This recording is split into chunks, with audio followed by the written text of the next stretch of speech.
Neste vídeo, iremos resolver o exercício 12 da lista número 3. Esse é um exercício que envolve o conceito de funções pares e funções ímpares.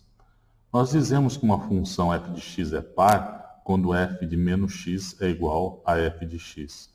E dizemos que uma função é ímpar quando f de menos x for igual a menos f de x. Do ponto de vista de gráficos, o que acontece? Uma função f de x é tal que, quando você faz uma reflexão da porção positiva dela ao longo do eixo das ordenadas, o que você tem é justamente a imagem da função na parte negativa da reta. Já uma função é ímpar quando você tem, por causa desse sinal negativo aqui, para você obter o comportamento ao longo da região negativa, você faz uma reflexão ao longo do eixo das ordenadas e depois, por causa desse sinal menos, eu faço uma reflexão ao longo do eixo horizontal, obtendo assim o perfil dela ao longo da parte negativa da reta. Então esta aqui é uma função par, eu vou denotar com um mais aqui, e uma função ímpar, eu estou denotando ela com o sinal menos.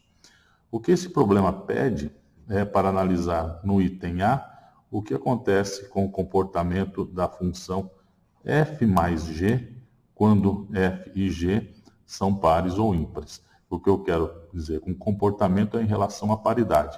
A função f mais g é par, é ímpar, o que ela é?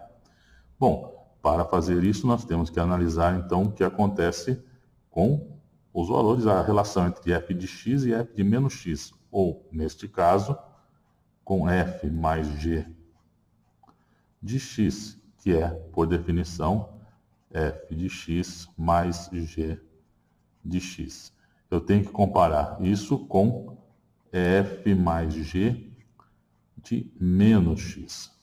Pela definição, isso é f de menos x mais g de menos x. Vamos fazer, para organizar um pouco as coisas, vamos fazer uma tabelinha. Vamos tomar f, g e f mais g. Então, vamos ver o que acontece com a função f mais g. Nos casos em que f é par, g é par, f é ímpar, g é ímpar, f é par, g é ímpar, f ímpar e g par. Nesse primeiro caso aqui, o que acontece? Nesse caso, a função, veja, f mais g de menos x ela é igual a quê?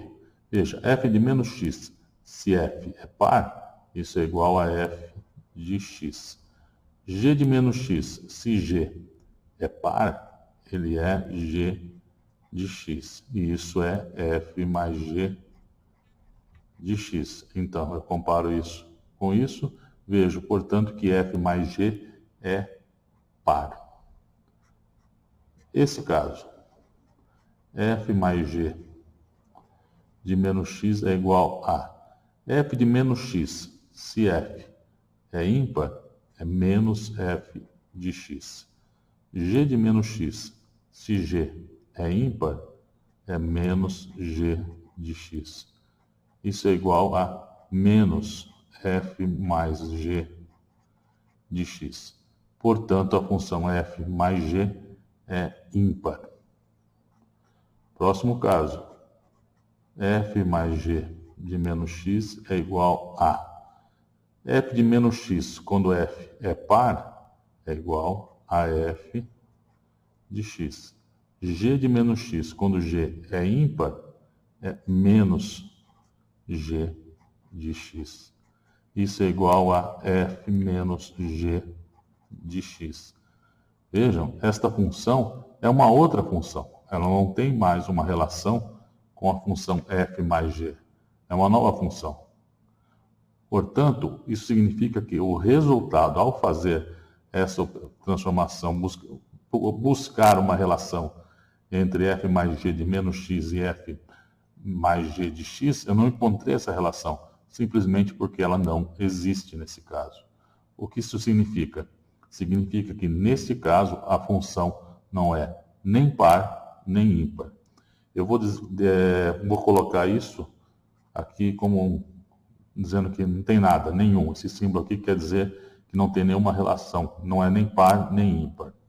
Da mesma forma, aqui eu vou obter, de forma totalmente análoga à de cima, o resultado vai ser menos f mais g de x. Também não tem nenhuma relação com a função original, então a função não é nem par nem ímpar. Bom, o próximo caso é analisar o que acontece no item B, né? O item B pede o que acontece com o produto. O produto dessas funções, a gente sabe, o produto de duas funções, produto de f com g é f de x vezes g de x. Portanto, fg de menos x é f de menos x com g de menos x. Vamos fazer aqui também uma tabelinha. F, G e F ponto G. E aqui vamos ver o caso em que F é par, G par, F ímpar, G ímpar, F par, G ímpar e F ímpar, G par. Pois bem, nesse caso, o que acontece? Aqui eu vou ter f.g de menos x é igual a, se f é par e g é par, isso é f de x, isso é g de x, é o próprio f.g de x, portanto a função é par. Nesse caso em que as duas são ímpares, f de menos x é menos f de x. G de menos x é menos g de x. Menos e menos fica mais. Isso aqui é f de x, g de x, que é o próprio f.g de x. Então, f é ímpar, g é ímpar, f.g é par. Nesse caso, f.g de menos x.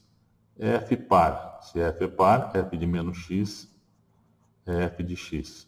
Se g é ímpar, g de menos x é menos g de x. Isso é menos f de x, g de x, menos f.g de x. Portanto, veja a relação entre as duas, isso significa que o produto das duas, nesse caso, é uma função ímpar. E de forma completamente análoga, no caso em que f é ímpar e g é par, eu vou ter isso é igual a menos f.g de x e a função é ímpar. O item C pede para fazer o mesmo tipo de análise com a função composta de f e g. Vamos lembrar, f composta g no ponto x é f de g de x. E eu tenho que comparar esta função com f bola g de menos x, que é então f de g de menos x. Vamos ver o que acontece primeiro no caso em que g é par. Ora, se g é par, f bola g de menos x é igual a f, g é par, isso é f de g de x, que é f bola g de x. Ou seja, a função é par, qualquer que seja a paridade da função f, independente da paridade da função f. Tá? Então, vamos escrever isso desse jeito. Ó. Eu tenho a nossa tabelinha, né? f bola g. Então, se f for par ou ímpar, ou não for nada, e g for par, a função composta é par. Vamos agora olhar o que acontece se a função g é ímpar.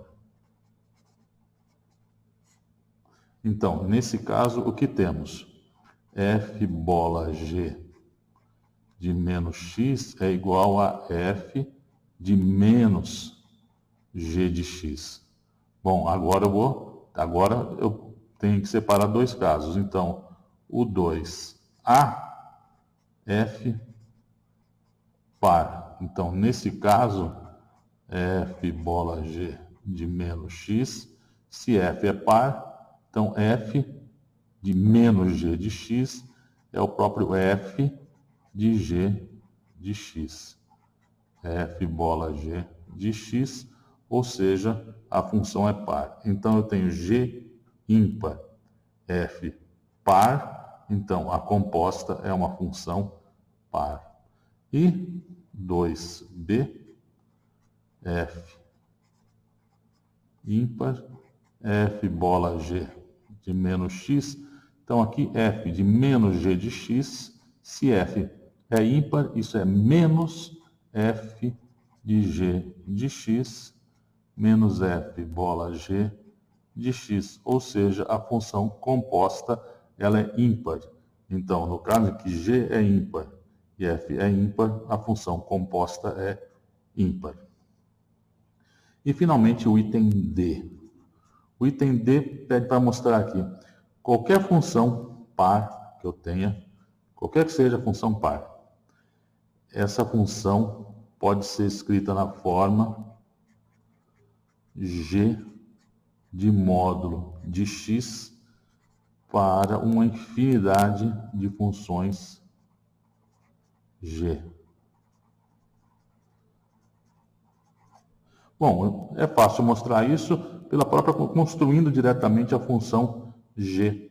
Eu vou escrever, olha, vamos definir a função G de x como sendo, bom, veja, é dada a função f. A função f mais a função par é dada. Então, eu vou definir G de x como sendo f mais de x para x maior ou igual a zero. E, para x negativo, vamos definir G de x como sendo uma função h de x, onde h é arbitrária. Qualquer função h. Pode escolher qualquer função h. Essa função será a definição da função g para x negativo. Então, o que acontece aqui? Vamos ver x maior ou igual a zero.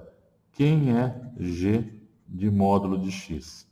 Nesse caso, g de módulo de x, x positivo é o próprio g de x, e sendo x maior ou igual a zero, esse é o f mais de x. Para x negativo, o que acontece?